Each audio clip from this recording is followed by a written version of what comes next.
මේ කරුණ වලට අදාළව මේ පින්වන්ත අය ගැටළු ලියා එවන්න ඊළඟ දවස වෙනකොට හැබැයි බොහෝ දුර තියෙන කරුණ වලට ගොඩ ගැටළු එව්වට අපි පිළිතුරු ලබා දෙන්න බලාපොරොත්තු වෙන්නේ නැහැ. ඒ මොකද අපේ බලාපොරොත්තුව තියෙන්නේ යම්කිසි එක ආකාරයක වැඩපිළිවෙලක්. නැත්නම් මේ ගැටළු සාකච්ඡාව එක අරමුණකට යන්නේ නැහැ. ගැටළු සාකච්ඡාව යා යුතුව තියෙන්නේ අද අපි චිත්ත විසුද්ධිය ගැන යම් ප්‍රමාණයකට සාකච්ඡා කරනවා. ඒතකොට ගැටළු සාකච්ඡාව තුල තියෙන්නට ඕනේ ගැටළු ලියා එවන්නට ඕනේ සීල විසුද්ධිය සහ චිත්ත විසුද්ධිය පිළිබඳව. ඒ ගැටළු විතරක් අපි සාකච්ඡා කරනවා. මොකද අපිට වහාම යම්කිසි වැඩපිළිවෙලකට අවතීර්ණ විය යුතුව තියෙන හින්දා. ඒක නිසා වෙන්න අපි හැම නිමේෂයකම කරන දේ දැනගෙන කරමු. කරන දේ දැනගෙන කරන්න ඕනේ. ඒ ගැන ඊටාම දැඩිව සාකච්ඡා කරමු. ඉතින් භාවනාවකින් සිද්ධ කරන කාරණාවන් පිළිබඳව අද කතා කරන්න වෙනවා. ඒකින්ද සීල විසුද්ධිය ගැන කතා කරපු අපි මං හිතනවා අද ධර්ම දේශනාවට ප්‍රථමයෙන් චුට්ටක් හැරිලා බලන්න පන්සිල් සමාදන් වෙන්න ඇති. ඊට පෙර ආතුව අපි මේ පොඩ්ඩක් හිතලා බලන්න මම පන්සිල් රකින්නට උත්සාහයක් ගත්තද පන්සිල් කැඩෙන හැම වාරයකම මට ඒ සීලය ආය ආරක්ෂා කරන්න ඕන වැඩපිළිවෙලක් නිර්මාණය කරගන්න මම කුමන හෝ ආකාරයක ප්‍රයත්නයක් දරුවද කියලා. මොකක් හරි දෙයක් ඕන කියලා. මේ පින්නන්ත අයට මතක ඇති හොඳටම සීල් කැඩෙන්නේ සතුට හොයාගෙන ගිහිල්ලයි ඒ සතුට වෙනුවට අපි වෙනත් සතුටක් ආදේශ කරගන්න ඕනේ කියන එක කතා කරා. ඉතින් මේක ප්‍රායෝගිකව භුක්ති විඳද දැන් දින 7ක් තිස්සේ යම් කිසි කෙනෙක් මේ සීලය ආරක්ෂා කරා නම් යම් ප්‍රමණකට හෝ වෙනදා තිබුණ ගැටලුවක් විසඳිලා නම් වෙනදට වැඩිය අමාරුවෙන් නවත්තගත්ත දේ දැන් පහසුවෙන් නවත්ත ගන්න පුළුවන්ද තමන්ගේ පුරුදු පුහුණු වෙච්ච දේවල් කියලා චුට්ටක් විමසලා බලන්න.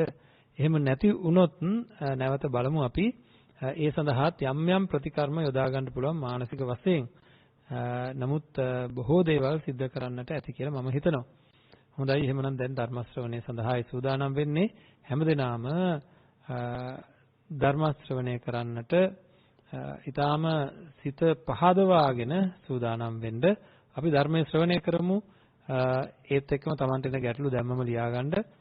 පසුගිය සතියේ ධර්ම දේශනාවත් නැවත විමසලා බලලා මේ ධර්ම දේශනා දෙක ඇසුරෙන් පමණක් ගැටලු ඉදිරිපත් කරන්න ලබන සතියේ ගැටලු සාකච්ඡා සතියක් බවට පත් කරමු අපේ පින්නන්ත අයට යහපත ලබා කර ගැනීම සඳහා.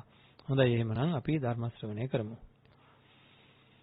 समन्ता चक्रवालेषु अत्रा गच्छन्तु देवता सद्दम्मं मुनिराजस् सुनन्तु सग्ग मोक्खदं ධම්මස්සවන කාලෝ අයං භදංතා ධම්මස්සවන කාලෝ අයං භදංතා ධම්මස්සවන කාලෝ අයං භදංතා.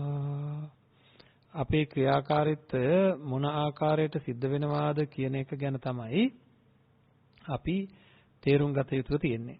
ඉතින් මේ සඳහා අපි හැම වෙලාවකම වගේ හැම නිමේෂයකම වගේ විමසිලිමත් නුවණින් සිටිය යුතුයි.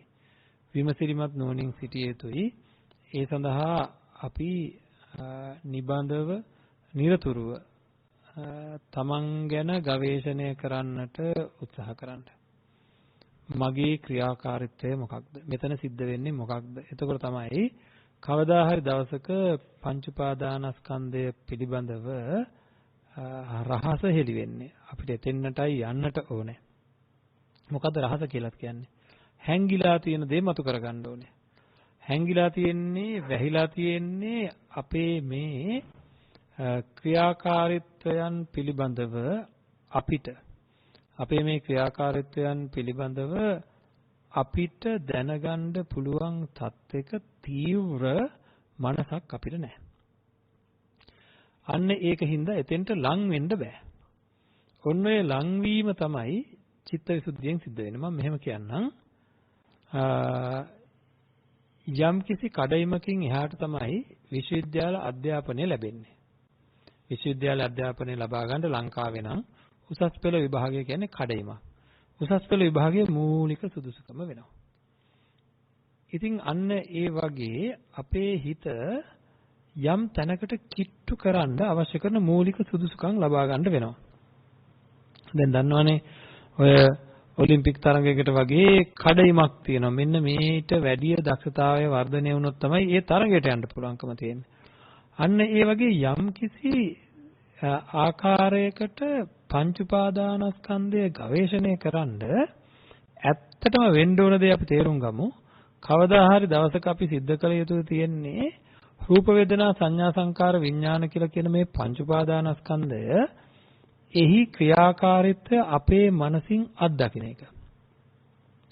ඒකේ ක්‍රියාකාරීත්වය අපේ මනසින් අත්දකින්නට නම් එහි ක්‍රියාකාරීත්වය අපේ මනසින් අත්දකින්නට නම් අනිවාර්යයෙන්ම අපේ සිත ඒ ක්‍රියාකාරීත්වය නිරීක්ෂණය කරන්න අවශ්‍ය වෙනවා. හරිද? ඒ ක්‍රියාකාරීත්වය නිරීක්ෂණය කරන්න ඒක ගවේෂණය කරන්න අවශ්‍ය වෙනවා. අන්න ඒකට විසිරෙන්නේ නැති තත්වයකට හිතපත් කරලා තියාගන්න ඕනේ. හරි? එක දිගට ඉතින් ගවේෂණය කරන්න මොකද්ද තේරුම් ගන්න තියෙන්නේ? අවසාන ප්‍රතිඵලය ගැන හිතපුවාම අපිට පුළුවන් අවසානයේදී අපි කරන්න ඕන දේ ගැන හිතපුවාම අපිට පුළුවන් යම් කිසි විනිශ්චයකට එන්න. අපි තේරුම් ගත යුතුව තියෙන්නේ පංච උපාදානස්කන්ධය අනිත්‍යයි දුකයි අනාත්මයි කියන ලක්ෂණත්‍රය කියන්නේ ලක්ෂණ තුනෙන් යුක්තයි කියන එකයි. ඒක අත්දකින්න ඕනේ. ඒක අත්දකින්න අපි අපේ සිත අනිවාර්යයෙන්ම ඒ පංච උපාදානස්කන්ධයට අවධානය යොමු කරගෙන ඒකට ફોકસ කරගෙන ඉන්න පුළුවන්කම තියෙන්න ඕනේ. එන්න ඒක තමයි කරගන්න තමයි අපි මූලිකව සිත මෙල්ල කරගන්න. මොකද මේ හිත හැම තැනම දුවනවා. එන්නේ එහෙම මෙල්ල කරගත්ත හිතක් ඊට පස්සේ පංච උපාදානස්කන්ධයේ ක්‍රියාකාරීත්වය ගවේෂණය කරනවා. එක දිගට ගවේෂණය කරනකොට එහි ලක්ෂණ අපිට මතුවලා පේනවා. හරි? ඒක නිරීක්ෂණය කරනකොට තමයි මේ ලක්ෂණ මතුවලා පේන්නේ අපේ මනසට. අන්න ඒ தත්ත්වයට මනසපත් කරගන්නට තමයි ඕන. නැත්නම් ඉතින් ඕන කෙනෙකුට කියන්න පුළුවන් එකපාරටම පංච උපාදානස්කන්ධයේ අනිත්‍ය දුක්ඛ අනාත්ම ලක්ෂණය අත්දකින්න තව නිවන් දකින්නවා. ඉතින් ඒකයි කරගන්න තියෙන්නේ. මේක කරගන්න බැරුව තමයි මේ ලත වෙන්නේ. මොකද සිත බොහොම තදින් හැම පැත්තටම විසිරෙන හින්දා. හැම පැත්තකටම හිත බොහොම තදින් විසිරෙන හින්දා මොනවත්ම කරගන්න බැරුව ඉන්නවා. ඉතින් මේ ධර්මය ගැන කතා කර ඉන්නවා. එතකොට කරුණු හොයාගෙන ඒවා කතා කරනවා, ඒවා සාකච්ඡා කරනවා. ඒ ඔක්කොම යන්නේ යා යුතු තැනට ය아가න්න අවශ්‍ය කරන සුදුසුකම ලබා ගන්නේ නැති හින්දා. එතකොට මෙහි මූලික පියවර තමයි විෂම වූ தත්ත්වයටපත් වෙච්ච හිත. ගොඩාක් නොසන්සුන් වෙන හිත අපි දන්නවා. අපි කතා කරන්නේ අනුසය, පරිඋත්ථාන, ව්‍යතික්‍රමණ කියන දේවල් ගැන සාකච්ඡා කරානේ. එතකොට ඒ අනුව ගොඩාක් ගැටලුකාරී තත්වයකටපත් වෙච්ච හිතක් සීලයෙන් යම්කිසි ආකාරයක පරිණත භාවයකට නැත්තම් සමාහිත භවකට ප්‍රීතිය උපදින තත්වයකට දැන් අපි කතා කරපු විදිහටපත් වෙනවා. හරිද? සීලෙන් ඒ தත්ත්වයටපත් වෙච්ච හිත යම් මෙල්ල කිරීමක මූලික පුහුණුව ලැබලා තියෙන්නේ.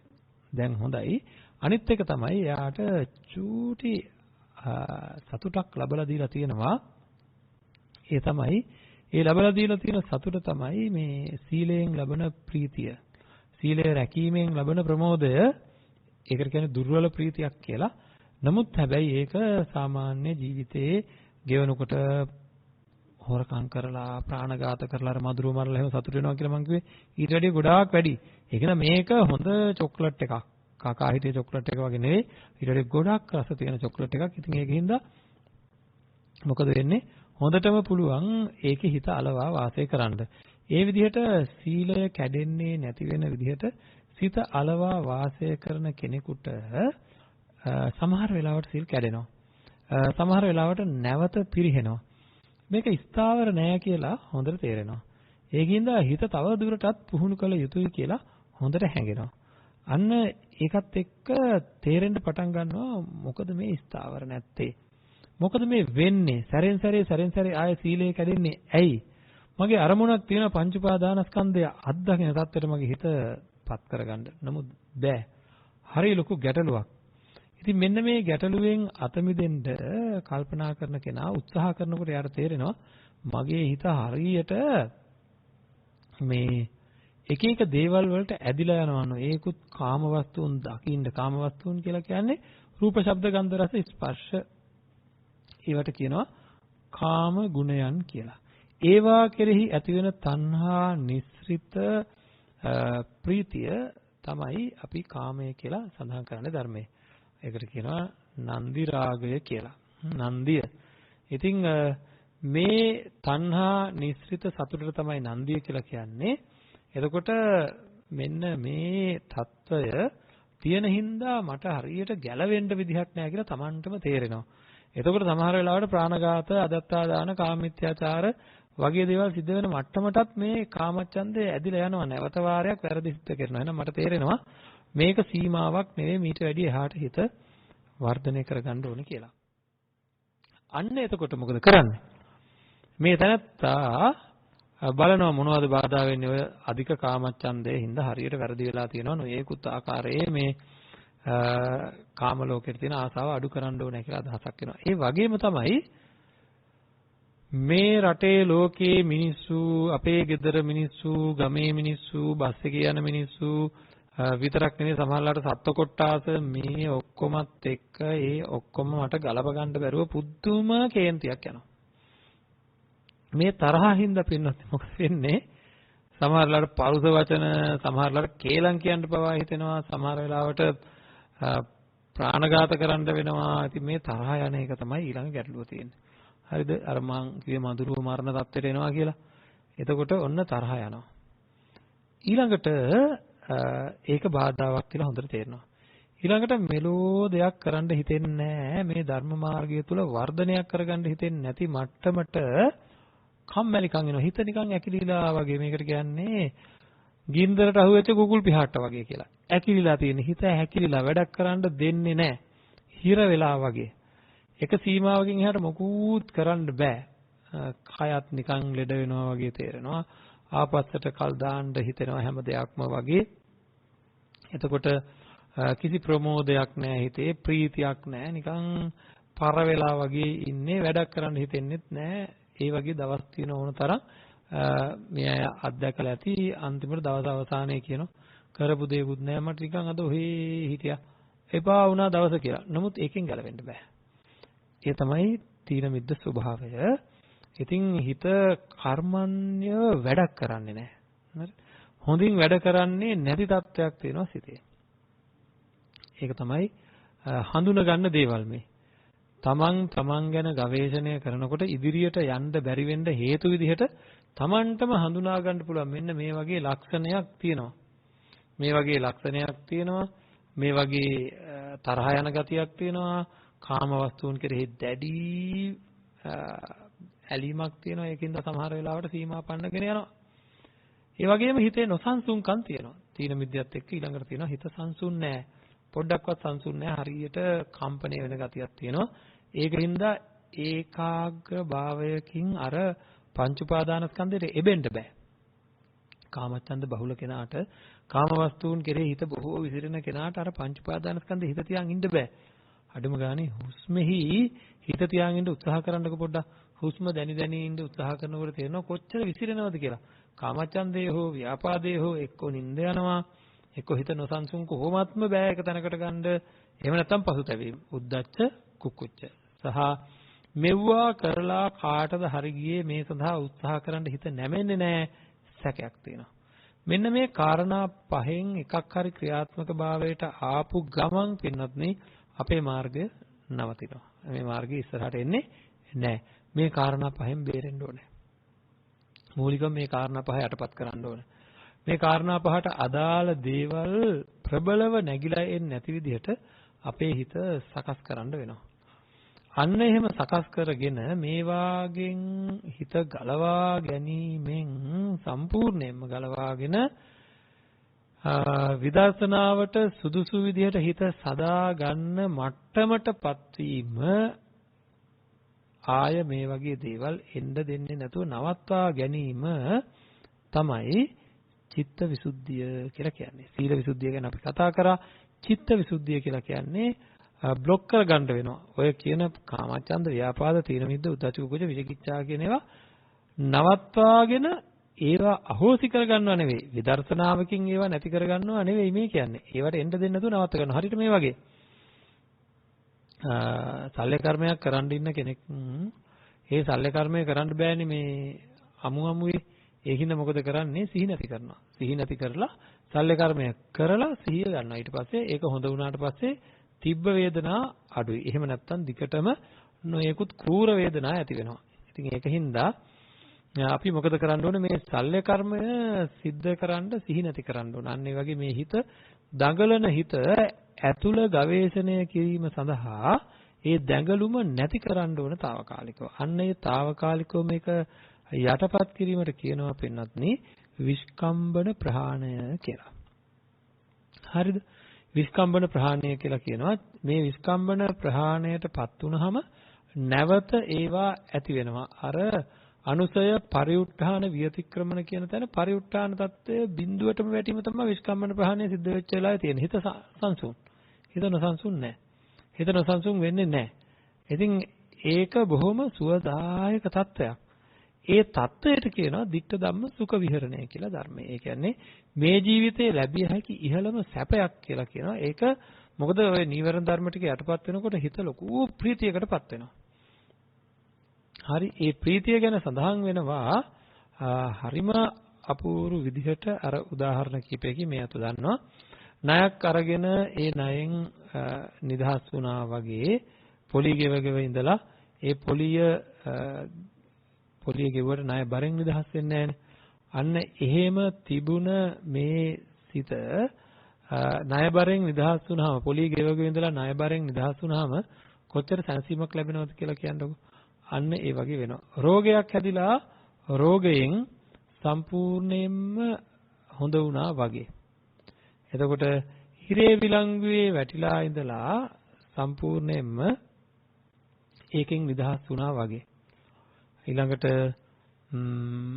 සඳහන් වෙන්නේ මෙහෙකාරකමකට අහු වෙලා ඉඳලා ඒකෙන් නිදහස් වුණා වගේ.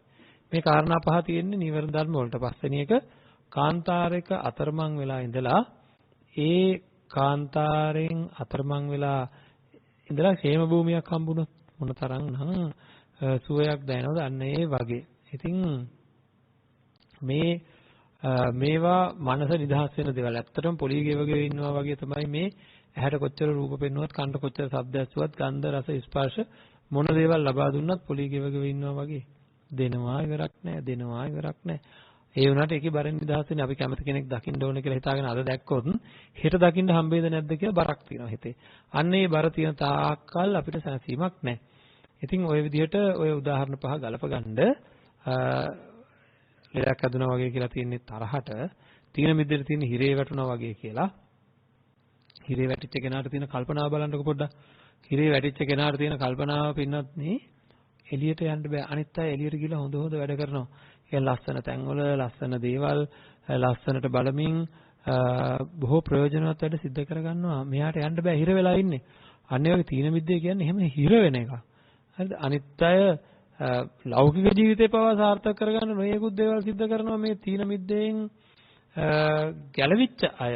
අනිත් මේ තීන මිද්දේට හිර වෙච්ච කෙනාට ලෞකික ලෝකෝත්තර දෙකටම තමන්ගේ ජීවිතය මහා අහේනියකටපත් වෙන්නේ.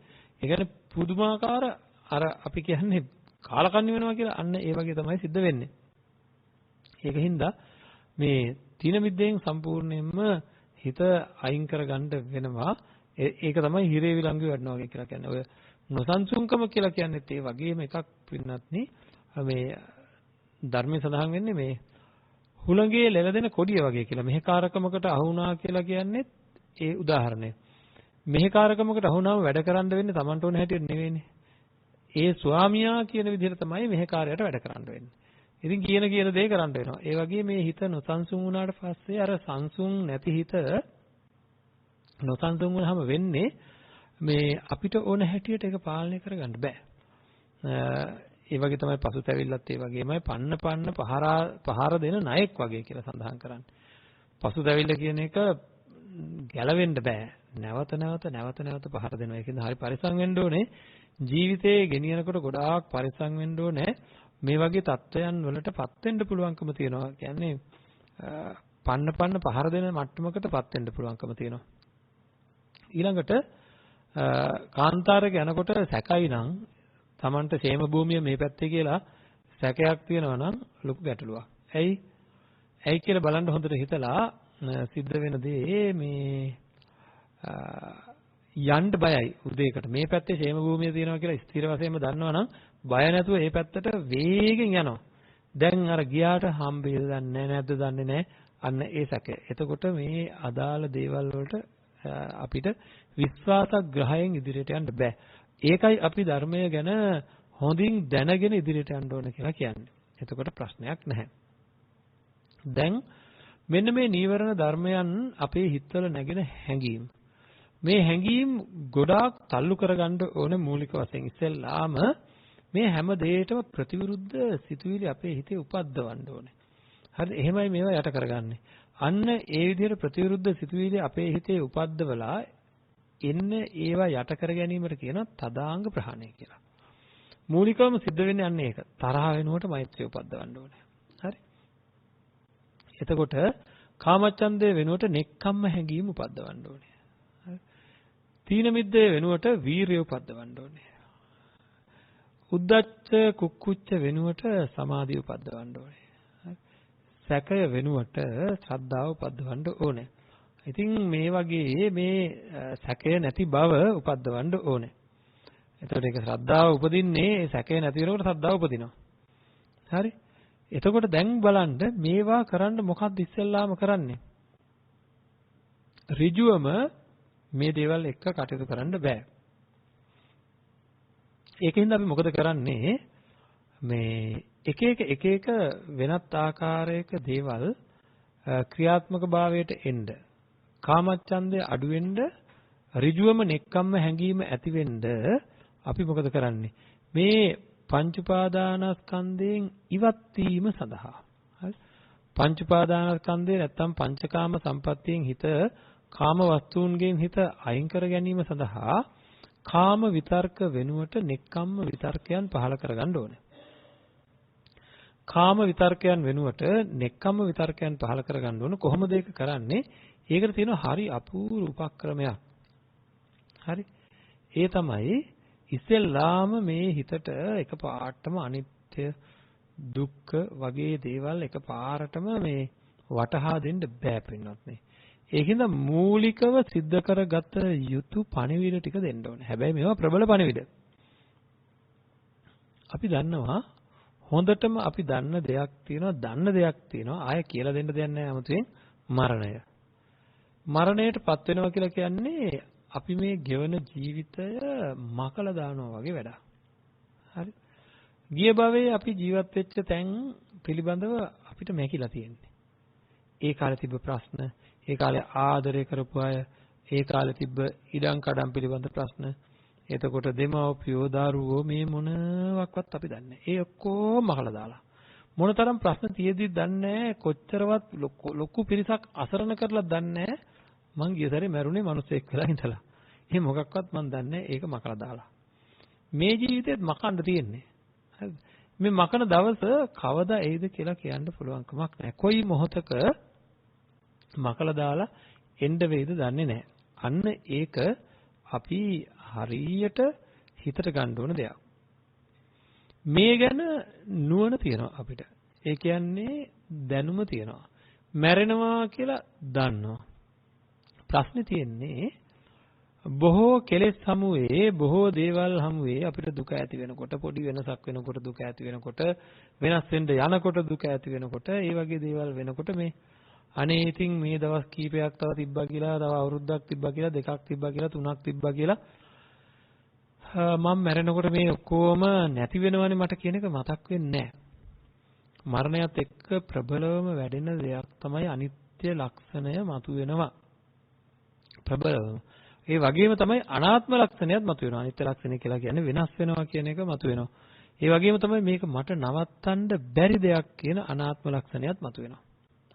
ඒත් එක්කම දුක්ඛ ලක්ෂණයත් මතුවෙනවා. ත්‍රිලක්ෂණයම මරණය කියන සිද්ධියත් එක්ක අපිට ත්‍රිලක්ෂණය හොඳට ප්‍රකට වෙනවා. අපි දන්නේ නැතුණාට මේ ත්‍රිලක්ෂණය ප්‍රකට වෙන්නේ කියලා කෙනෙක්ගේ මරණයක් සිද්ධ වුණාම අපි බලන්න ලොකු වෙනසක් වෙලා. එහෙනම් මේ අනිත්‍ය ලක්ෂණය ප්‍රකට වෙලා ප්‍රකටව පේන්න පටන් අරන්. ඒකයි අපි ඔච්චර දුක්ඛිත තත්ත්වයටපත් වෙන්නේ. ඒ ලක්ෂණයත් එක්ක දුක්ඛිත තත්ත්වයටපත් වෙන එක අත්විඳිනවා අපි. එහෙනම් දුක්ඛ ලක්ෂණයත් ප්‍රකටයි. ඒත් එක්කම ධත්මිටි කෑවට නේද මොනවා හිතුවත් මොනවා කරත් මේ ලෝකයේ මං ප්‍රිය කෙනා මැරිලා නම් ආපහු ගන්න මට මොනවා කරලවක්වත් බෑ. මම කාට කියන්නද මොනවා කරන්නද මේ සමහරට මේක අසාධාරණ තත්ත්වයක් වෙන්න පුළුවන්. සමහර විට බිරිඳකට දරුවෙක් ලැබෙන්න ඉන්න පළවෙනි දරුවා ලැබෙන්න ඉන්න අවස්ථාවක වෙන්න පුළුවන් ස්වාමියා මරණයටපත් වෙන්නේ. එතකොට සාමාන්‍ය සම්මතයේ ගත්තොත් ඒක ලොකු අසාධාරණයක්. හරිද? මොකද දැන් කරන්නේ? මෙතනින් එහාට කරන්න දෙයක් නැති වෙන තත්ත්වයක් තියෙනවා. හරිද? ඉතින් ඒ වගේ දේවල් ඒක තමයි කියන්නේ. එතකොට ඒ වගේ දේවල් වලින් අපිට තේරුම් ගන්න පුළුවන් මේ අනාත්ම ලක්ෂණය මතුවෙන එතන. තද වුණාට, හිර කරගත්තට, උත්සාහ කරාට, දත්මිටි කෑවට, මේ ලෝකේ හේලෙන කෑ ගැහුවට, විලාප තිබ්බට, යටිගිරියෙන් කෑ ගැහුවට මොනතරම් කාට යාඥා කරත් මේක නම් වෙනස් කරන්න බෑ. එහෙනම් එතකොට හොඳට තේරෙනවා වෙනස් කරන්න බැරි බව. මගේ වසඟයට ගන්න බැරි බව. ඉතින් මේ මරණ සංඥාව කියන එක මරණය පිළිබඳ තියෙන හැඟීම එහෙනම් මොකද කරන්න ඕනේ? දන්න දේ සිහියක් බවට පත් වෙන තුරු මෙනෙහි කරන්න ඕනේ. හරිද? ඒ කියන්නේ මරණය පිළිබඳව නුවණ ඇත. ඒ නුවණ පිළිබඳව සිහිය සාමාන්‍ය ජීවිතේ නැත. අන්න ඒක වර්ධනය වුණොත් නිබඳව ඒ සිහිය තිබුණොත් පින්වත්නි නිත්‍ය හැඟීම් අයින් වෙනවා. ඒ වගේම කාම ලෝකය ගැන තියෙන ගොඩ ආසාවන් ඊටා දැඩිව ක්‍රියාත්මක කරන්න හදන ගති වහාම අඩු වෙනවා. හරිද? අන්න ඒක අපි අත්විඳින්න ඕනේ, තේරුම් ගන්න ඕනේ. අන්න ඒ తত্ত্বය. හරි? එතකොට ඒක තමයි ඔය කියන මරණය ගැන සිහිය වර්ධනය කරන්න ඕනේ. නැවත නැවත මෙනෙහි කරන්න ඕන. අන්න ඒකට කියනවා මරණානුස්සතිය කියලා. එතනදී ඒක විතරක් නෙවෙයි. තව දේවල් වෙනවා. ඒ කියන්නේ මරණය පිළිබඳව සිහිය වර්ධනය වෙනකොට නුවණ තියෙන කෙනෙකුට ඊළඟ භවයේ මොනවා වෙයිද දන්නේ නැහැ කියලා බරපතල ප්‍රශ්න ඇති වෙනවා. මම බොහෝ පව් කරගෙන තියෙන්නේ ඊළඟ භවය මොකද ඊළඟ භවයත් මේ භවයත් අතර සම්බන්ධය තමයි මරණය කියලා කියන්නේ. එතකොට මරණය කියන එක දැනෙද්දී හරියට කුසලයන් කෙරිලා නැත්තම් බොහෝ පව් කරගෙන තියෙනවා මේ ජීවිතේ මැරෙන්න බය වෙනවා. එතකොට මොකද වෙන්නේ? හෙට මාව මැරෙන්න පුළුවන්, අනිද්දා මාව මැරෙන්න පුළුවන්. මැරුණොත් මොකද වෙන්නේ? භයානක තැනක උප්පත්ති ලබන්න පුළුවන්. මේ විදිහට අර සංසාරික ජීවිතයේ තියෙන භයානකකම, පාපයේ තියෙන බය දන්න, අකුසල් වල තියෙන භයානකම තේරිච්ච අය මොකද කරන්නේ? මරණය ගැන මෙනෙහි කරපු ගමන් බය වෙනවා. ඒකත් එක්ක යාලා ඉක්මනින් කුසල් සම්පාදනය කරගන්න වැඩ කටයුතු කරනවා. අන්න මොකක්ද අඩු වෙන්නේ? තීන මිද්දයත් අඩු වෙනවා. මරණ සතිය වඩනකොට කාමච්ඡන්දය අඩු වෙනවා, තීන මිද්දය අඩු වෙනවා විතරක් නෙවෙයි. බලන්නකෝ මේ අපිට හොන්දට තරහ යන අවස්ථා තියෙනවානේ. ඒ අවස්ථාවල සමහර වෙලාවට මරණය මතක් වුණාම මොකද වෙන්නේ? මරණය මතක් වුණොත් කියන අයියෝ වගණන් ගන්න දෙන්නේ අපි මැරෙන මිනිස්සුනේ. ඕක ගැන ඔන්න හිත හදාගන්න කියලා කියන සැබෑවටම මරණය මතක් වෙනකොට ව්‍යාපාදයක් අයින් වෙනවා. ඊළඟට කාමච්ඡන්ද ආදී අයින් වෙන හින්දා, ව්‍යාපාදය ආදී අයින් වෙන හින්දා මරණ හැඟීම තියෙනකොට මේ ලොකු විසිරීම වලට හිත යන්නේ නැති හින්දා මේ කියන උද්දච්ච ඒ කියලා කියන නොසන්සුන්කම අඩු වෙන්න හේතුවක් වෙනවා. ඉතින් ඔන්න ඔය විදිහට මරණය ගැන මෙනෙහි කිරීමෙන් අපිට මේ නීවරණ යටපත් කර ගැනීමට ලොකු රුකුලක් ලැබෙනවා. පින්නත් නීවරණ යටපත් කරගන්නට ලොකු රුකුලක් ලැබෙනවා මරණය ගැන මෙනෙහි කිරීමෙන්. ඉතින් ඒකින්ද අපි උත්සාහ කරන්න ඕනේ මරණය ගැන නැවත මෙනෙහි කරලා මේ නීවරණ යටපත් කරගන්න පුළුවන්ද කියලා අත්හදා බලන්න. මේ පිළිබඳ අපි තවදුරටත් කතා කරනවා. මරණ සතිය වඩන ආකාරය පිළිබඳ සම්පූර්ණයෙන්ම දවසක්ම කතා කරනවා. මේ අද කරන්නේ අපි මූලික හඳුන්වා දීමක් විතරයි. මොකද්ද කරන්න ඕනේ කියලා. හරිද? ඊළඟට බලන්න මේ තරහ ගියාම මොනවද අපි කරන්නේ? අපි ළඟ තරහ ගියාම ප්‍රාර්ථනාවක් තියෙනවා. මොකක්ද? කායික දුක් ලැබේවා මානසික දුක් ලැබේවා කියලා ඒ තරහට අදාළ කෙනාට. මේක තේරෙන්නේ නැහැ මෙහෙම කිව්වට. හිතන්න කවුරු හරි ඇවිල්ලා අපේ ගෙදර ළඟට ඇවිල්ලා අපේ තාත්තට හරි ගෙදර කාට හරි බැනලා ගියා. හරිද? එහෙම බැනලා ගියාට පස්සේ දැන් මං තරහෙන් ඉන්නේ. හෙට උදේම ආරංචි වෙනවා ඒ බැනලා ගිය කෙනාගේ අතක් කැඩිලා කියලා බයිසිකලකින් වැටලා හරි මොකක් හරි වෙලා. මොකද්ද කියන්නේ? ඊයේ අපේ තාත්තට බැනලා ගියා නිර්පරාදී එක අතක් නෙවෙයි අත් දෙකම කැඩෙන්නයි තිබ්බේ කියලා කියනවා අපි. හරිද? එක අතක් නෙවෙයි අත් දෙකම කැඩෙන්නයි තිබ්බේ කියලා කියනවා. ඉතින් ඔන්න ඔය දේවල් අපි තේරුම් ගන්න ඕනේ. ඒ කියන්නේ තරහා ගියාම අපි ඍජුවම හිතලා බැලුවේ නැතුණාට කායික දුක් වේදනා දෙන්න තමයි හදන්නේ. ඔය ගහන්නේ බනින්නේ ඒකනේ තරහා ගියාම අපිට කරන්න තියෙන්නේ එක්ක ගහන එක එක්ක බනින එක. ඔය දෙක කරන්නේ තරහට අදාළ පුද්ගලයාව රිදවන්න. කියලා කියන්නේත් එහෙමයි. නොයෙකුත් උපක්‍රම යොදන්නේ කය හෝ සිත රිදවන්නමයි. කෙනෙක්ගේ ඒ තරහට වාජනය වෙච්ච කෙනාව කායිකව හෝ මානසිකව රිදවීමකට ලක් කරපුවම අපිට සැනසීමක් තියෙනවා. ඕක තමයි තරහේ වැඩේ. තරහේ ලක්ෂණය. කාවහරි රිදවලා ඒ තරහට අදාළ කෙනා රිදවලා තමයි ඉතින් අපිට ගැලවෙන්න තියෙන්නේ. ඒක තමයි ඔය බයින තරඟ ඇති වෙලා තියෙනවා දැකලා තියෙනවද? ඔන්න දැන් මට තරහ ගියා. මං එහා පැත්තේ කෙනාට බයිනවා. බැන්න ගමන් මගේ හිතට හොඳයි බැනගත්තානේ. එතකොට මොකද වෙන්නේ? එහා පැත්තේ කෙනාට ගොඩක් තරහ යනවා. එයා දැන් මට ආයෙ බයිනවා. එයා මට බයින්නේ එයාට වෙන කරන්න දෙයක් නැති හින්දා. අපිට මේ ක්‍රියාවලින් තේරෙන්නේ නැහැ. හරිද? මේවා දිහා හරියට මොකක්ද වෙන්නේ කියලා ඒකේ මූලධර්ම දිහා බැලුවොත් ඒකේ මෙකැනිසම් එක දිහා අපි හරියට බැලුවොත් මොකද වෙන්නේ කියලා හිනහ යනවා වෙලාවකට. හරිද? ඔය දෙන්නෙක් බැනගන්නකොට අපිට තේරෙනවා නම් එතන සිද්ධ වෙන සිද්ධිය. එතන සිද්ධ වෙන සිද්ධිය දිහා නුවණින් බලන්න පුළුවන් නම් දෙන්නෙක් බැනගන්නකොට ඔය ලොකුකම් කියා ගන්නකොටත් එහෙමයි. හරිද? එක්කෙනෙක් ලොකුකම් කියනවා. ලොකුකම් කියනකොට අර අහගෙන ඉන්න කෙනාට දරන්න බැරි තරම් අමාරුයි. එයාට දුක් ඇති වෙනවා. ඒ දුක් නැති කරන්න එයාට ක්‍රමයක් දන්නේ නැහැ. එයාගේ මනසේ ලොකු දුක් ඇති වෙනවා. මේක අහන් ඉන්න බෑ. එයා ලොකුකම් කියනවා කියලා. එතකොට එයා මොකද කරන්නේ? එයා අනිත් පැත්තෙන් ඊට වැඩිය ලොකුකමක් කියනවා. ඒ කියන්නේ එයාගේ හිත සැනසෙනවා එතකොට. හරිද? එතකොට මොකද වෙන්නේ? අනිත් පැත්තෙන් අරයා ආයෙ ලොකුකම් කියනවා. හරියට වැඩි ලොකු එකක් නෑ. ඇයි දන්නේ නැද්ද? ඔයා ඔහොම කියන්නේ අපේ මෙහෙමයි කියලා. ඔය ඕවා වෙනවා පින්නත්. කරනවනේ බැනගන්න එක නම් පැහැදිලිවම එහෙමයි. හොඳට බලාගෙන ඉන්න හොඳ රණ්ඩුවක් දිහා ඔය වීඩියෝ එකක් හරි දාගෙන හොඳට රණ්ඩු වෙන කට්ටිය දිහා බලන් ඉන්නකො ඒ කට්ටියගේ හිතවල ඇති වෙන වේගය දරා ගන්න බෑ. ඒ දුක් දරා ගන්න බැරුව ඒ දුක් හින්දා තමයි එකෙන් සැනසෙන්න තමයි බයින්නේ. අපි තුමු අපිට කවුරු හරි බැනලා ගියා කියලා උදේ පාන්දර වැඩට යන ගමන් කෙනෙක් මට බැනගෙන ගියා යන්න. මට බයින්න වෙලාවක් ආවේ නැහැ. එනකන් මෙතනින් එනවා කියලා දන්නව හැන්දෑවේ. එනකන් මොකද කරන්නේ? බලාගෙන ඉන්නවා.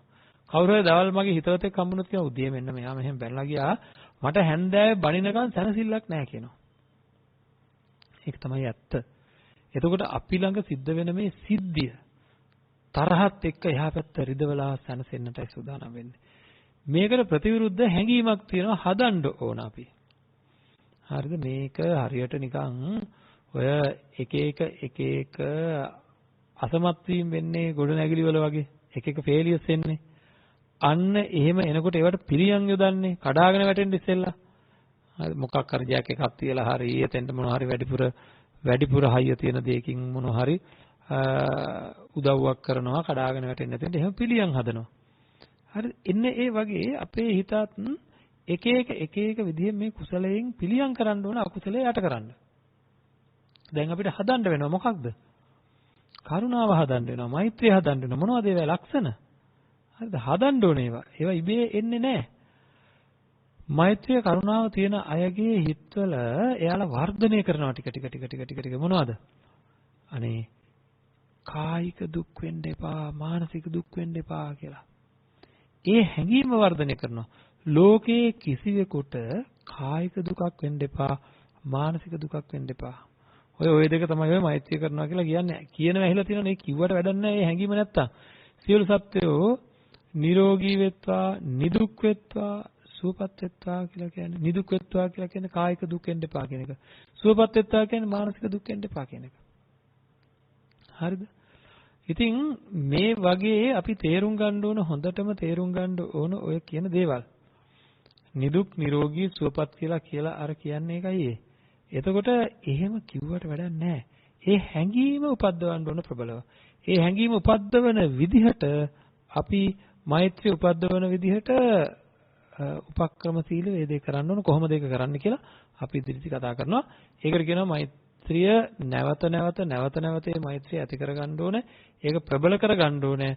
අන්නෙත් ඒ නැවත මෛත්‍රියෙන් ලෝකය ගැන මෙනෙහි කරපුවාම තරහ ගියාම පින්නත්නේ මොකද වෙන්නේ? තරහ ගියාම ඒ තරහා පැහැදිලිවම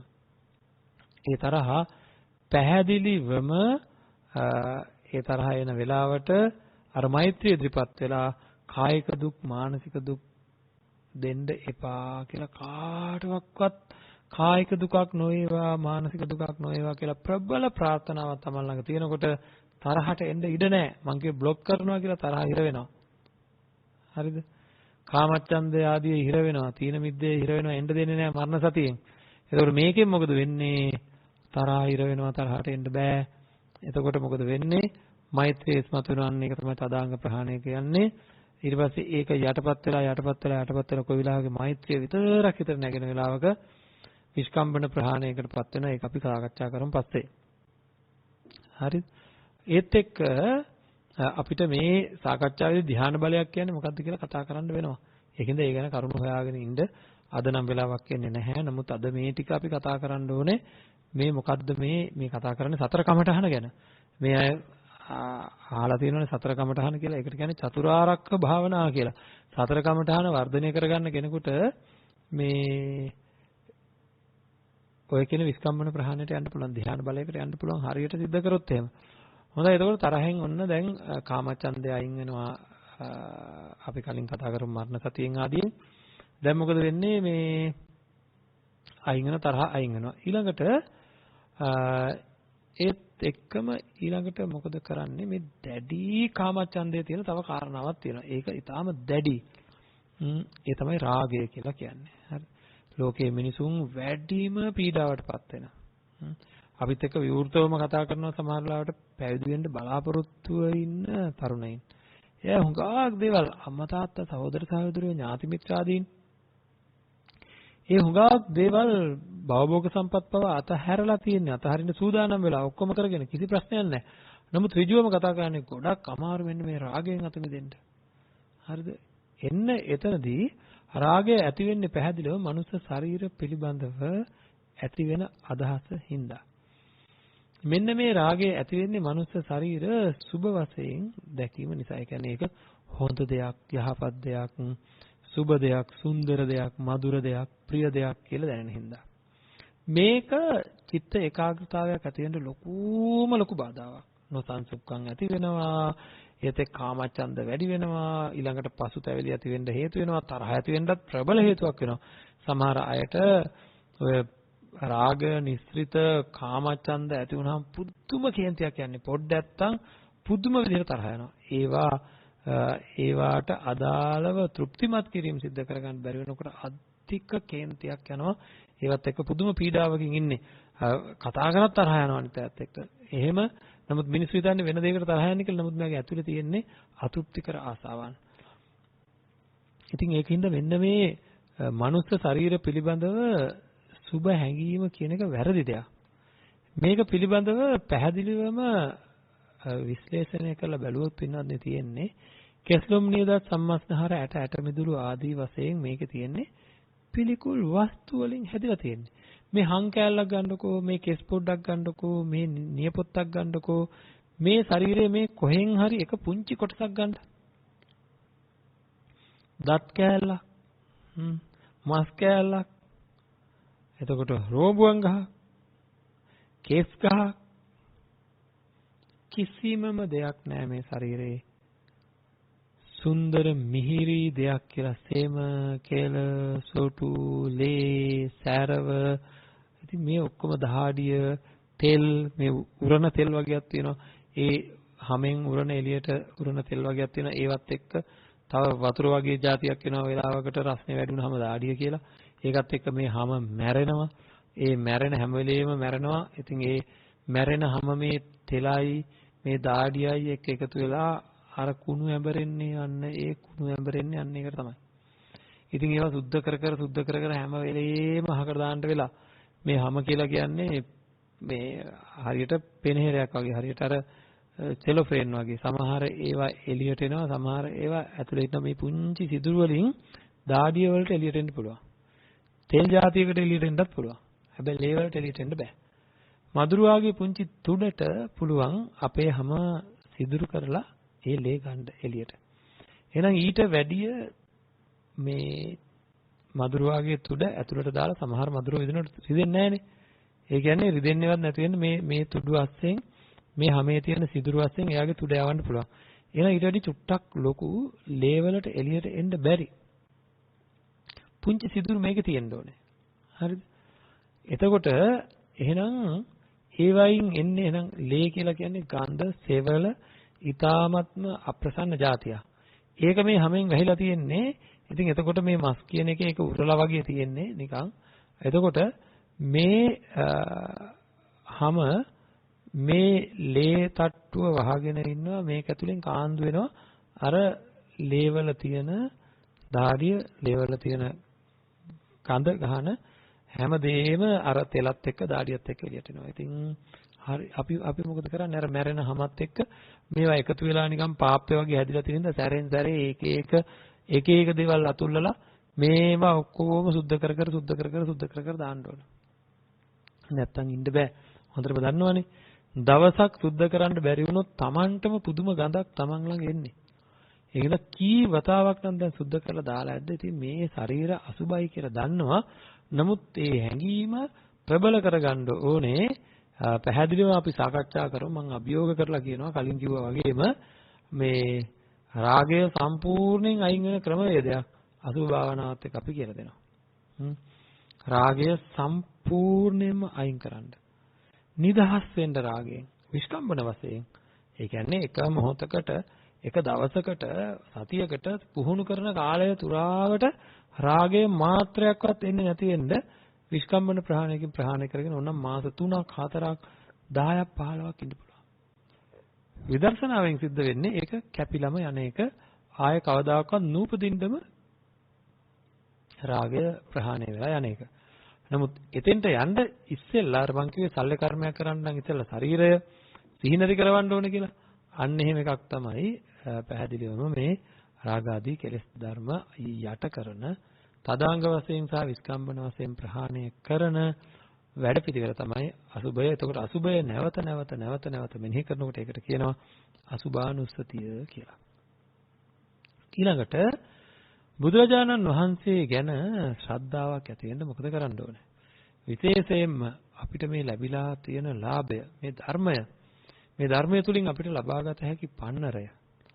එතකොට මේ ධර්මය අවබෝධ කරගන්න මහා බෝධිසත්වයන් වහන්සේ විදියට අනන්ත අප්‍රමාණ වින්දා උදුක් මතක් වෙන්න ඕන අපිට. ඒවා නිකම් මතක් වෙන්නේ ඒවා හොඳට මෙනෙහි කරන්න ඕනේ. ජාතක කතා ආදිය ගැන හිතලා මෙනෙහි කරන සාරාංශික කල්පලක්ෂයක් කියන්නේ කොච්චරද කියලා කොච්චර වර්ෂ ගානක්ද කියලා දල වශයෙන් හරි මෙනෙහි කරන්න. මෙහෙම බලපුවාම දැන් ඔය අපි මේ බුද්ධ ශාසනය තුල බණ ඇහිච්ච මිනිස්සු ගාන මම මේක දැන් විස්තර කරන්න යන්නේ නැහැ. හොයාගන්න පුළුවන් දල වශයෙන් හරි. එහෙන් බැලුවොත් අපි එක්කෙනෙක් වෙනුවෙන් මහා බෝධිසත්වයන් වහන්සේ ලොකු වසර ගානක් ගෙවලා තියෙනවා. මොකද කල්ප ගානක් කියලා කිව්වම කසාරා අසංකේය කල්ප ලක්ෂ 4ක්. අසංකේය කල්ප ලක්ෂ 4ක්. අසංකේය කියලා කියන්නේ 1.140ක් විතර දිග ගානක් මට මතක හැටියට මම හරියටම බලලා කියන්නම්. ඒතර කල්පයක් කියලා කියන්නේ යොදුනක් දිග පළල උස තියෙන මේ අටුවකට අබ පුරවලා අවුරුදු 100කට සැරයක් එක අබ ඇටයක් අයින් කරොත් කොච්චර ඒ අබ ඇට ටික ඉවරන කල්ප ඉවර වෙන්නේ නැහැ කියලා කියන වගේ දීර්ඝ කාලයක් ඒ ගැන අර්ථ දැක්වීම ටික බලවුවොත් තේරෙනවා එවැනි දීර්ඝ කාලයක් පෙරමුදම් පුරලා මේ බුද්ධ ශාසනයේ අරගෙන තියෙන ප්‍රයෝජන අරගෙන තියෙන සෙනඟ ප්‍රමාණය ගත්තාම ඉතාම අල්පයක්. හරිද? එතකොට එහෙමනම් අපි එක්කෙනෙක් වෙනුවෙන් මහා බෝධිසත්වයන් වහන්සේ අති මහත් වූ කැපකිරීමක් කරලා තියෙනවා පින්නත්. හරිද? ඒක හිමින් ගණන් හදලා බලන්නකෝ මේ තේරෙන්නේ නිකන් දල වශයෙන් හොයාගන්න පුළුවන්.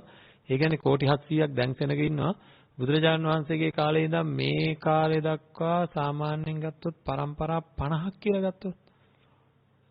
ඇයි මේ ඊට වැඩිය අඩුයි ඇත්තටම. මොකද පරම්පරා 50ක් වගේ කියලා අපිට ගන්න පුළුවන් වසර 2500කට කියන්නේ වසර 100 ඒවා 25ක් අවුරුදු 50 ඒවා ගත්තොත් එතන 50ක් තියෙනවා. ඉතින් මේ 50ක සැරයක් එක පරම්පරාවක් එනවා කියලා හිතුවොත් අඩුම තරමින් එහෙම හිතන්න පුළුවන් තාත්තගෙන් 100ගෙන් පුතාගෙන් එහෙම එන පරම්පරාවක්. එතකොට ඒ වගේ ඒවා 50ක් නම් ඔය කෝටි 700ම තෙරුවන් සරණ ගියා නම් හැමදාම මුලදී කෝටි 700ක් හිටියේ නෑනේ. නමුත් 700ක්ම හිටියා කියලා හදලා චුට්ටක් හිතලා බැලුවොත් ඒත් මහා පොඩි ගාණක් එන්නේ. ඔක්කොමලා ධර්මය ගැන තේරුම් ගන්න අඩුම ගානේ බුද්ධං සරණං ගච්ඡාමි කියන වචනේවත් අද කාලෙත් ඇහිලා තියෙන්නේ කොච්චර අඩු ප්‍රමාණයකද බලන්න. අද කෝටි 700ක් හිටියට ලංකාවේ කෝටි 2යි ඉන්නේ. ඒතර බෞද්ධයෝ කියන අය කොච්චර අඩු ප්‍රමාණයක්ද ඉන්නේ. ඒකෙනුත් මේ නාමිකව ඉන්න කට්ටිය තමයි වැඩි. ඉතින් ඒවත් එක තේරුම් ගන්න පුළුවන් ওই කාරණාව. ඒතර එච්චර මහන්සි වෙලා තියෙන මං වෙනුවෙන් කියන එක දැනෙන්න ඕනේ. එතනින් එහාට බුදුරජාණන් වහන්සේ බුද්ධත්වයට පත් වුණාට පස්සේ මේ බුදු ගුණයන් කොච්චරක්ද කියලා මෙනෙහි කරන්ඩ සිද්ධිත් එක්ක මෙනෙහි කරන්න අපි ඒවා කියලා දෙන්නම් ඉදිරියේදී. මේ විදිහට මේ බුදුහාමුදුරුවෝ ගැන නැවත සත්‍ය తත්වය බුදු ගුණත් එක්ක මෙනෙහි කරනකොට පින්නත් නේ ලොකු ශ්‍රද්ධාවක් ඇති වෙනවා. මේ ශ්‍රද්ධාවත් එක්ක ඒ ගුණයන් දැනගෙන මෙනෙහි කරන හින්දා අපිට මොකද වෙන්නේ? සැකය දුරු වෙනවා පළවෙනි එක. අනිත් එක තමයි උන්වහන්සේ සිද්ධ කරා වූ අප්‍රමාණ දුක් අර දුෂ්කර ක්‍රියාව එහෙම මෙනෙහි කරනකොට මගෙන් වෙන්න ඕන යුතුයකම බුදුරජාණන් වහන්සේ බලාපොරොත්තු වෙච්ච දේ ලබා දෙන එක කියලා හිතෙනවා. මොකද මං වෙනුවෙන් මගේ අම්මා තාත්තවක්වත් මෙච්චර කැප වෙලා නැහැ. එහෙනම් මේ අතිමහත් වූ කැපකිරීමක් කරලා අපිට මේ ධර්මය ලබා දීලා මේ ශාසනය ලබා දුන්න ඒ සම්මා සම්බුදු පියාණන් වහන්සේට වෙනුවෙන් මට කරන්න තියෙන්නේ මොකක් හරි බලාපොරොත්තු වුණා නම් අන්න ඒ දේ කරලා දෙන එක කියලායි දැනෙන්නේ. එහෙම දැනනකොට බුදුරජාණන් වහන්සේ සිව්වනක් පිරිසකින් බලාපොරොත්තු වෙච්ච දෙයක් තියෙනවා. ඒ තමයි අර මාර ආයාචනය සිද්ධ වෙන වෙලාවේ බුදුරජාණන් වහන්සේ අභියෝගයක් කරනවා. මගේ සිව්වනක් පිරිස ව්‍යක්ත විනීත විශාරද බහුශ්‍රුත ධර්මදර ධර්මයන්හි පිහිටි අනුධර්මයන්හි පිහිටි ගුරුවරයාගෙන් අසාගත් දේ කියන දේශනා කරන ඒ කියන්නේ විභජනය කරන නැවත නැවත බෙද බලන විමසන පරමත ධර්මයෙන් විසඳාලන ප්‍රතිහාරයක් කොට ධර්මයේ දේශනා කරන පිරිසක් බිහි වෙනතුරු මම පිරිනවම් පාන්නේ නැහැ කියලා. එහෙනම් අපෙන් බලාපොරොත්තු වෙන්නේ ඒක අහන්න හිතෙන් මං ඒ යුතුයකම සිද්ධ කරනවද කියලා. බෞද්ධ විදිහට බොහෝ දෙනෙක් ආර්ය අෂ්ටාංග මාර්ගයේ අංගයටවත් කටපාඩම් නැහැ. අඩුම තරමින් කටපාඩම් නැහැ. හුඟක් අය ඉන්නවා මං බය නැතුව කියනවා. ආර්ය අෂ්ටාංග මාර්ගය මොකක්ද කියලා අහපුවම වෙනත් උත්තර දස කුසල් මොනවද කියලා අහපුවාම දස පුණ්‍ය ක්‍රියා කියන අය ඕන තරම් ඉන්නවා. මට හම්බෙලා තියෙනවා මං කරලා පෙන්නලා තියෙනවා. ඒකින්ද අහගෙන ඉන්න එක විතරයි වැඩිපුර දෙනෙක්ගේ තියෙන ලක්ෂණය ධාරණය කරගන්නේ නැහැ. ඉතින් ධාරණය කරගන්න නැතුව මොකුත් කරන්න බෑ. ඉතින් මේ කමඨාන් හතර මේ භාවනා හතර අපි ඉදිරියේදී සාකච්ඡා කරනවා. හතර පැත්තකින් හාත්පසින් අපේ හිත අර පංච නීවරණයන්ට එන්න දෙන්නේ නැතුව ආරක්ෂා කරනවා මේ හතර වර්ධනය කරපු කෙනාට. හරි. තරහා හිර කරනවා මෛත්‍රියෙන්, කාමච්ඡන්ද ආදී හිර කරනවා බුද්ධානුස්සතියෙන්, අසුභානුස්සතියෙන්, මරණානුස්සතියෙන්, ඔක්කොගෙම උපදින හැඟීම් වලින්. දැන් තීන මිද්දය හිර කරනවා මරණ සතියෙන්, බුද්ධානුස්සතියෙන්, වැඩිපුර හිර කරනවා. ඊළඟට උද්දච්චය ඔය හැම එකෙම හිර කරනවා එන්න දෙන්නේ නැතුව නොසන්සුන් බව. ඒ වගේම සැකය අඩු කරනවා පැහැදිලිවම බුද්ධානුස්සතිය විතරක් නෙවෙයි පින්නත් නේ මෛත්‍රිය ආදී වර්ධනය කරමින් Tamanට අර අපහසුකම් තියෙන, හිතා අපහසුකම් තියෙන තරහා ඒවා යටපත් වෙලා එනකොට මොකද වෙන්නේ? හුඟක් දුරට මේ කියන මේ ගැටලුකාරී තත්ත්වයෙන් අත මිදෙනකොට සැකය දුරු වෙනවා. මේ ක්‍රමේ යන්න පුළුවන් කියලා තේරෙනවා. හරිද? විශේෂයෙන් දැන් ඔය සීල විසුද්ධිය ඇති කරගත්ත අයත් ලොකු සැකයකින් අත මිදෙනවා. ඔන්න ඔය විදිහට මේක ඉස්සෙල්ලා වර්ධනය කරගන්න ඕනේ. ඔය හතර ටික ටික වර්ධනය කරගන්න ඕනේ. ඊට පස්සේ ඔය එක දිගට අරගෙන යන්න ඕනේ පින්නත්නේ. මේ නීවරණ ධර්මයන් යටපත් වෙනකොට කුමන හෝ භාවනාවක් ආනාපාන සතිය හෝ අට්ටික සංඥාව හෝ කුමන හෝ භාවනාවක් වර්ධනය කරන කෙනෙකුට ඒ භාවනාව වර්ධනය කරගන්න පහසු වෙනවා. සමහරට ඒක අනිත්‍ය සංඥාව වෙන්නත් පුළුවන්, අනාත්ම සංඥාව වෙන්නත් පුළුවන්. එහෙම නැත්නම් සතර කමඨහන්නෙම එකක් වෙන්න පුළුවන්. සමහරට අසුභ භාවනාව වෙන්න පුළුවන්. අනිත් තුන මේවට රුකුලක් වෙනවා. මොකද අපිට මානසිකව අර බාධා කරන දේවල් එන්නේ නැති හින්දා. එතකොට අපිට ඕනකම තියනවා නම් නීවරණ යටපත් කරගෙන පංච උපාදානස්කන්ධය අත්දකින්න නාම රූප පරිච්ඡේද ආදී එතකොට පටිච්චසම්පාදය ආදී අපේ ජීවිතයේ මේ ක්‍රියාකාරීත්වයත් එක්ක එකතු කර බලන්න උවමනාව තියෙනවා නම් මේ සතර කමඨහන ප්‍රගුණ කරගෙන ඒ වෙලාවට සාමාන්‍ය ජීවිතයේදී මේවා නැగిලා එනවා. එතකොට තරහ එනකොට මෛත්‍රිය නැగిලා එනවා. එතකොට නැවත මෛත්‍රිය වර්ධනය කර පුහුණු කරන්න ඕනේ. හරිද? ඒතර මේ වගේ தත්වෙට මානසිකත්වයේ පත් කරගෙන ජීවත් වෙනකොට එකට කියනවා චිත්ත විසුද්ධියටපත් වෙනවා කියලා. ඉතින් මේක ඉතා ප්‍රායෝගික දෙයක්, කරන්න පුළුවන් දෙයක්.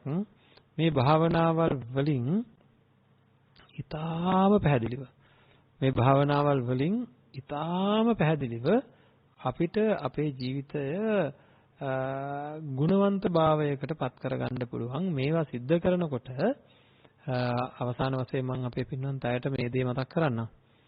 සීලය රැකෙන්න පටන් ගන්නවා වෙනදට වැඩිය හොඳට. ඇයි එහෙම කියන්නේ? අර පරිඋත්ථාන මට්ටම අඩු වෙනවා. ඒ කියන්නේ හිතේ නොසන්සුන්කම් අඩු වෙනවා, කැඩෙන මට්ටමට යන්නේ නැහැ. මේ බලන්න. ප්‍රාණඝාතයෙන් වැළකීලා ඉන්න තීරණයක් ගත්ත කෙනෙක් ළඟ මෛත්‍රිය වැඩිලා නම්, මෛත්‍රිය වර්ධනය කරලා නම් සියලු සත්වයන් කෙරෙහි අර කායික මානසික දුක් ඇති නොවේවා කියන ප්‍රබල හැඟීමක් තියෙනවා නම් ඒ දැනත් අතින් ප්‍රාණඝාත කෙරෙයිද? එහෙනම් ප්‍රාණඝාත කෙරෙන මට්ටමින් චුට්ටක් එහාට ගිහිල්ලා. එතකොට දාන ආදී කුසල ධර්මයන් වර්ධනය කරනවා වගේම දැන් බලන්නකෝ මරණය ගැන මෙනෙහි කරපු කෙනෙක්. හරිද? එතකොට බුදුරජාණන් වහන්සේ ගැන මෙනෙහි කරපු කෙනෙකුට ලද දෙයින් සතුටු වෙලා ඉන්න මරණය ගැන විශේෂයෙන් මෙනෙහි කරන කෙනෙකුට අනුන්ගේ දේවල් හොරකම් කිරීමේ අවශ්‍යතාවයට වඩා මේ මරණයේදී සිද්ධ වෙන මේවා ගැන තියෙන ආසාවන් අඩු වෙනවා. එතකොට අර ලද දෙයින් සතුටු වෙලා ඉන්න පුළුවන් තත්යකටපත් වෙනවා මානසිකත්වය. එතකොට හොරකම් කෙරෙන මට්ටම අඩු වෙනවා. කාමයේ වර්ධව හැසිරීම සම්පූර්ණයෙන් අඩු වෙනවා අසුභ භාවනාව වැඩෙනකොට. බොරු කියන එක අඩු වෙනවා මරණ සතිය. එතකොට බුද්ධානුස්සතිය වැනි දේවල් අරගෙන සසර බය දැනෙනකොට අනිත් එක විශේෂයෙන් මරණය මෙනෙහි කරපුවාම එහෙම ප්‍රබලව මේ බොරු කියලා අනිත් අය රවට්ටන්න බෑ. අනිත් එක මෛත්‍රිය. විශේෂයෙන්ම හොරකම් එහෙම අඩු වෙනවා මෛත්‍රිය වර්ධනය වෙලා තියෙද්දි. ඇයි? අනුන්ගේ දෙයක් හොරකම් කරපුවාම ඒ වස්තුවේ අයිතිකාරයට ඇති වෙන මානසික පීඩනය හොඳට දැනෙනකොට හොරකම් කෙරෙන්නේ නැහැ. කාමයේ වර්ධව හැසිරීම මෛත්‍රියනුත් අඩු වෙනවා. ඇයි? තමන්ගේ ස්වාමියා හෝ ස්වාමි දියණිය කෙරෙහි එයාලට කොච්චරනම් දුකක් ඇති වේද මං කැමති නෑ කාටවත් දුකක් දෙන්න කියන තැනට වැටෙනවා. හරිද? ඒ වගේ බොරු කියලා කාහරි රවට්ටන්න තරම් හිත නැවෙන්නේ නෑ මෛත්‍රිය තියෙන කෙනෙකුට. එතකොට කේලම් කියන්නේ කොහොමත්ම නෑ අදහසක් එන්නේ. හරි. මේ සතර කමඨානත් එක්ක අපිට ලොකු ලාභයක් ලැබෙනවා. ඉතින් පරුස වචන ඒත් නෑ. ඒවට වඩා එහා ගිය සිතුවිල්ලක්. ඒ කැඩෙන්න තියෙන ඉඩකඩ ගොඩාක් අඩුයි. අත්හදා බලන්න. සතර කමඨාන වර්ධනය කරනකොට ඔයවත් එක්ක අර ඇති වෙන ප්‍රීතිය ගොඩක් වැඩි වෙනවා. ඒ ප්‍රීතිය වැඩි වෙනකොට මොකද වෙන්නේ? ලොකු සංසිඳීමකට හේතුවක් වෙනවා. හරිද? ඉතින් හිත පිරිසිදු කරගෙන ජීවත් වෙන්න පුළුවන් වැඩපිළිවෙලක්. සුවදායකව ජීවත් වෙන්න පුළුවන් වැඩපිළිවෙලක් තමයි බුදුරජාණන් වහන්සේගේ ධර්මයෙන් අපිට ලැබිලා තියෙන්නේ පින්නත්. ඒකට සීල විසුද්ධිය කියන තැනින් පෝෂණය වෙලා ඉස්සරහට ආපු කෙනා මෙන්න මේ සිත පිරිසිදු කිරීමේ චිත්ත විසුද්ධිය කියන වැඩපිළිවෙලට යන්න ඕනේ. හරිද? මේක ඉතා ප්‍රායෝගිකව සිද්ධ කරගත්තට පස්සේ හිත ගොඩාක් එකතෙන් වෙනවා දවසක.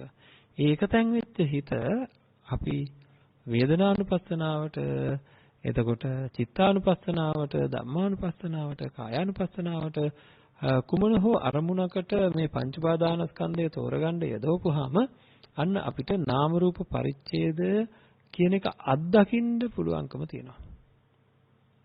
එතකොට ඒ නාම රූප පරිච්ඡේදය අත්දැක්කහම ඒ නාම රූප වලට හේතු වෙන දේවල් මොනවද කියලා පටිච්චසම්පාදයට අදාළව අත්දකින්න පුළුවන්කම තියෙනවා. මේ විදිහට ටික ටික අපිව තේරුම් ගන්න හැකියාවක් එන්න නම් මේ වගේ තීව්‍රව යම් අරමුණකට එක දිගට අවධානය යොමු කරගෙන ඉන්න පුළුවන් විදිහට බාහිර බාධා එන්නේ නැති විදිහට නීවරණ යටපත් කරගත්ත ප්‍රබල ශක්තිමත් සිතක් සකස් කරගන්න ඕනේ. ඉතින් ඒක තමයි සීල විසුද්ධිය සහ මේ චිත්ත විසුද්ධිය කියන ඒවා. එතකොට අපි මේ දෙක පිළිබඳව තියෙන ගැටලු පුළුවන් තරම් මේ සතියේ එක එක ක්‍රමවේද මොනවා හරි ක්‍රමවේද භාවිතා කරලා අපේ වෙත එවන්න. සමාජ කෙටිපණීඩ වලින් නැත්නම් අපේ Facebook ගිණුමට හෝ නැත්නම් WhatsApp ගිණුම වලට හෝ හරි කුමන හෝ ආකාරයෙන් දුරකථනයට හෝ කතා කරලා මේ පිළිබඳ මොනවද සීල විසුද්ධිය සහ චිත්ත විසුද්ධිය පිළිබඳ විතරක්මයි. හරිද කරුණු හොයන්න. මේවා පිළිබඳ මූලාශ්‍ර රේරුකාණ චන්ද්‍රවිමල නායක ස්වාමීන් වහන්සේගේ පොත්පත්වල ඒ වගේම තවත් නොයෙකුත් තැන්වල තියෙනවා මේ පිළිබඳව හොයාගන්න පුළුවන් මූලාශ්‍ර ඒවා. ඉතින් එහෙම දේවල් ගවේෂණය කරන්න විශේෂයෙන් විසුද්ධි මාර්ගය වගේ පොත්. ඉතින් ඒ ගවේෂණය කරලා තමනුත් පුංචි අත්දැකීම් ලබාගෙන ඒ තියෙන ගැටලු ඉදිරිපත් කරන්න. එතකොට අපි මේ දෙකට අදාළව ගැටලු අපි සාකච්ඡා කරමු. හැබැයි බාහිර ගැටලු කතා කරන්නට අවස්ථාව යොදාගත්තොත් අපිට තියෙන වටින කාලය අපි මොකක් හරි අරමුණකට යා යුතු තියෙනවා පින්නත් ඒ අරමුණට යන්න ලැබෙන්නේ නැහැ. ඉතින් ඊළඟ දවසේ ඉඳලා ගැටලු සාකච්ඡාවෙන් පස්සේ කොහොමද මරණ සතිය වඩන්නේ? එකෙන් අපිට ලැබෙන ප්‍රයෝජන මොනවද? කොහොමද මෛත්‍රිය වඩන්නේ? එකෙන් අපිට ලැබෙන ප්‍රයෝජන මොනවද? මේ පිළිබඳව අපි ඉදා හොඳින් සාකච්ඡා කරමු. ඉතින් අද දවසේ මම හිතනවා ප්‍රමාණවත් කියලා. ඒකින්ද අපි විශේෂයෙන්ම දෙවියන්ට පුණ්‍ය අනුමෝදනා කරමු. හැමදෙනාම ආකාසට්ටා චුම්මට්ටා දේවා නාග මහිද්దికා පුඤ්ඤන්තං අනුමෝදිත්වා චිරං රක්ඛන්තු ශාසනං චිරං රක්ඛන්තු දේශනං චිරං රක්ඛන්තු මං පරන්ති. ඒ වගේම අද දවසේත් මේ වැඩසටහන සඳහා අවශ්‍ය කරන කටයුතු සම්පාදනය කරලා දෙන්නේ දායකත්වය ලබා දෙන්නේ ඩුබායි දේශයේ අපේ පින්නන්ත පිරිස. ඉතින් ඒ අය වෙනුවෙන් අපි ප්‍රාර්ථනා කරමු හැම දිනාටම නිදුක් නිරෝගී චිර ජීවන ලැබේවා. කිසියම් හෝ ආකාරයක දුකක් කරදරයක් ඇති නොවේවා මේ වසංගත කාලයේදී. අන්‍ය වූ දේශයක ඉඳලා උතුම් ධර්මය අවබෝධ කරගන්නට හැම දිනාටම ශක්තිය ධෛර්යය ලැබේවා කියලා ප්‍රාර්ථනා කරනවා. හැම දිනාම වෙනුවෙනුත් අපි සියලු ලක්වාසී ලෝවාසී සියලු දෙනාටම උතුම් ධර්ම අවබෝධය සඳහාම මේ සත්භාවයෙන් සිද්ධ කරන සත්ක්‍රියාවන් හේතු වේවා. ධර්ම ශ්‍රවණමය ආනිසංසය හේතු වේවා කියලා ප්‍රාර්ථනා කරනවා. ඉතින් හැම දිනාටම සම්මා සම්බුදු සරණයි. මෙවැනි වටිනා ධර්ම දේශනා නැරඹීමට ජයමග TV YouTube නාලිකාව සබ්ස්ක්‍රයිබ් කර සීනුව ලකුණ ක්ලික් කරන්න.